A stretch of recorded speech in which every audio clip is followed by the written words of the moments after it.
Hello bachcho, let's see this question. The question says that cytoplasmic male sterility in maize is due to defective option 1 mitochondria, option 2 lysosome, option 3 Golgi body and option 4 leucoplast.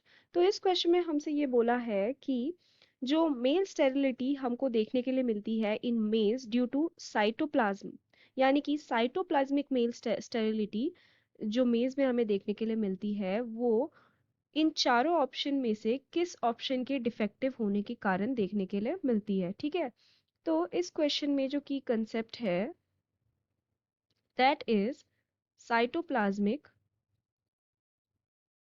Male sterility, male sterility in plants. ठीक है, ये cytoplasmic male sterility को हम CMS से भी denote करते हैं। ठीक है, तो we know that male sterility जो है ये दो फैक्टर से हो सकती है,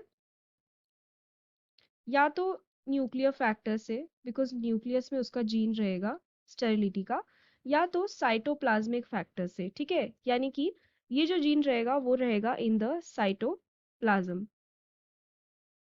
अब यहाँ पे न्यूक्लियर वाली तो बात हो ही नहीं रही है, यहाँ पे बात हो रही है अबाउट साइटोप्लाज्म। अब साइटोप्लाज्म यानी कि ये क्या हो गया, this is basically extra nuclear gene, extra nuclear gene. Okay, तो यहाँ पे जो एक्स्ट्रा न्यूक्लियर जीन के कारण मेल स्टेरिलिटी देखने के लिए मिलती है वो दो चीजों के कारण देखने के लिए मिल सकती है, या तो माइटोकॉन्ड्रिया के कारण बिकॉज वहां पे ही हमें एक्स्ट्रा न्यूक्लियर जीन देखने के लिए मिलता है, या फिर क्लोरोप्लास्ट के कारण। ठीक है, अब क्लोरोप्लास्ट के अंदर तो जो जीन रहता है that is involve in photosynthesis process. ठीक है, तो this will not be the correct answer because ये तो मेल स्टेरिलिटी से रिलेटेड है ही नहीं। जो माइटोकॉन्ड्रिया वाला जीन है, इसके माइटोकॉन्ड्रिया के अंदर जो जीन रहता है ये बहुत ही ज्यादा इन्वॉल्व रहता है इन मेल फर्टिलिटी। ठीक है, तो और ये जो माइटोकॉन्ड्रिया का जो जीन रहता है ये ट्रांसफर होता है फ्रॉम द फीमेल पेरेंट। तो अगर ये जो फीमेल पेरेंट के अंदर जो माइटोकॉन्ड्रिया है उसके अंदर मेल स्टेरिलिटी का जीन है, तो we know that female parent directly contribute करता है टू द मेल, यानी कि मेल ऑफस्प्रिंग को directly female parent genes provide करता है। तो अगर फीमेल पेरेंट के अंदर अफेक्टेड माइटोकॉन्ड्रिया होगा या फिर डिफेक्टिव माइटोकॉन्ड्रिया होगा तो उसकी फर्टिलिटी को वो अफेक्ट करेगा and it will lead to sterility in male. So this is the whole phenomena.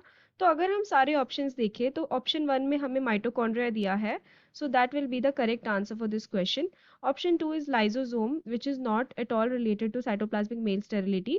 Option 3 is Golgi body and option 4 leucoplast. ये तीनों ही साइटोप्लाज्मिक मेल स्टेरिलिटी से जो भी थोड़ा सा भी हम कह सकते हैं अफेक्टेड नहीं रहते हैं, या फिर they are not responsible for this condition. So we can say that the correct answer for this question will be option 1, that is mitochondria. I hope you have understood it well. Best of luck.